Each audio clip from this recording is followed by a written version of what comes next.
Welcome back to Master 79. In this video we're tackling ielts speaking part 1 on the topic of geography. We'll brainstorm every question first and then hear a full band 9 response to all 4. Part 1 is the opening interview. It lasts roughly 4 to 5 minutes, and the examiner asks you about familiar, everyday topics. You get around 3 topic sets with 4 or 5 questions each. There is no preparation time because the whole point is to hear you speak spontaneously. Aim for 2 to 4 sentences per answer.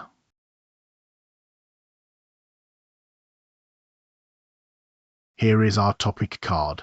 Geography. Have you ever studied geography at school? Do you like geography? Are you good at reading a map? And would you visit a country because of its geographical location? 4 questions and 4 chances to show your range.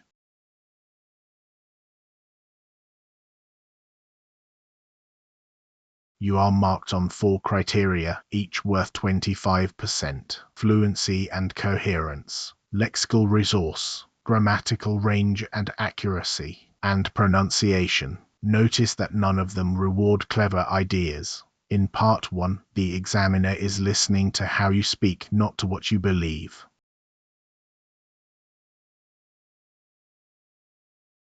So here is the shape of a strong part 1 answer.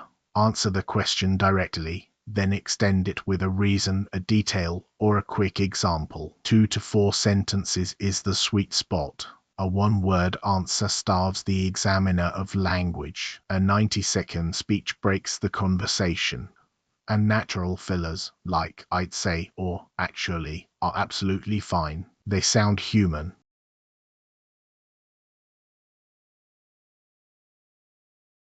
Question 1. Have you ever studied geography at school? Before we speak, let's brainstorm. On the left, the ideas. It was compulsory until I was about 16. We covered both physical and human geography. And one memory that stuck, a river fieldwork trip.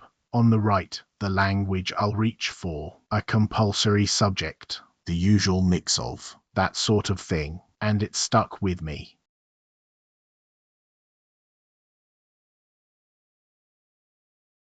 Here is the answer. Yes, I did. It was a compulsory subject right up until I was about 16. We covered the usual mix of physical and human geography, rivers, glaciation, population movement, that sort of thing. I actually remember the fieldwork most vividly. We spent a wet weekend measuring a river's flow rate, and somehow that stuck with me far more than the textbook ever did.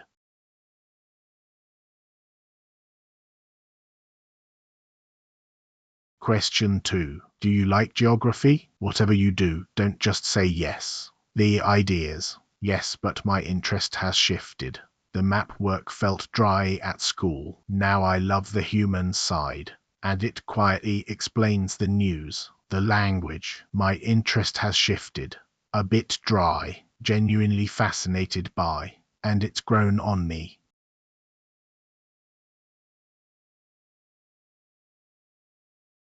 I do, though my interest has shifted over the years. At school I found the map work a bit dry, but now I'm genuinely fascinated by the human side of it, why cities grow where they do, how climate shapes what people eat. It's one of those subjects that quietly explains an awful lot about the news, so I'd say it's grown on me.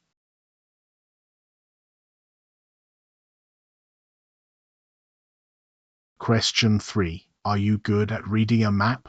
This one invites you to hedge, and hedging is high-level language. The ideas. Reasonably, but better on paper than on a phone. A hiking background, so I can read contour lines. My weakness is city street maps. And a terrible sense of direction. The language. Reasonably, yes. A fair bit of hiking, where I fall down is. And before I twig.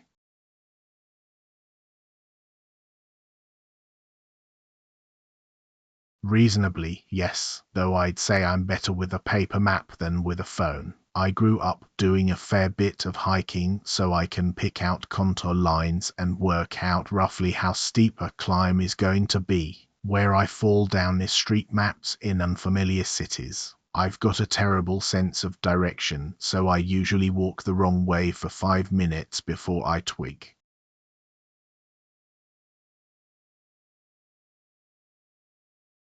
Question 4. Would you visit a country because of its geographical location? This is the most abstract question of the 4, so it is your chance to show off a little. The ideas. Definitely, it's often the deciding factor. I'm drawn to dramatic landscapes, Iceland or Norway over a city break, and the practical side, a short flight, and easy to combine. The language, the deciding factor. I'm drawn to, appeals far more than, and that makes it tempting.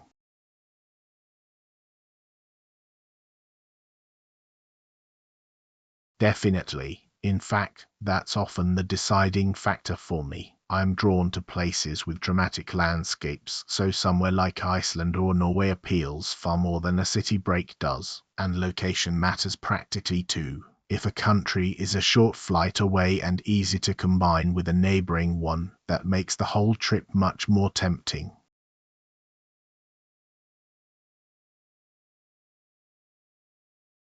Here is the full exchange end to end. Questions 1 and 2 back to back. Pause the video and read it through.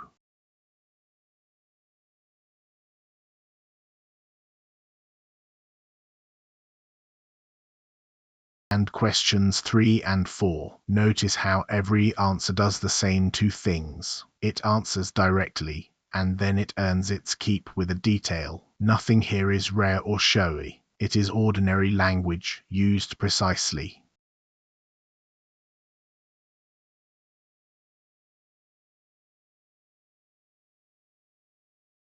Here is your language bank, grouped by function rather than by topic, because that is how you will actually reuse it. School subjects, degrees of liking, hedging your ability, and talking about places. Steal these 4 groups, and they will serve you across dozens of Part 1 topics.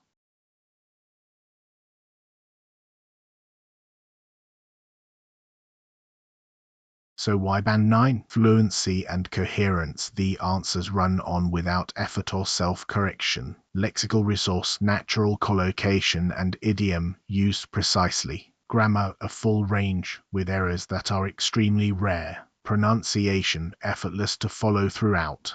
And one honest caveat on screen and out loud.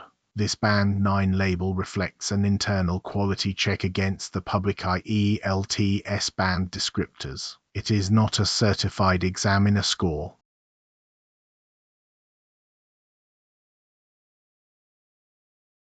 Now your challenge. Record yourself answering all 4 geography questions using at least 3 phrases from the language bank. Keep every answer between 2 and 4 sentences, then play it back and ask, "Did I answer?" and then extend. If this helped, subscribe to BMaster79 and I'll see you in the next one.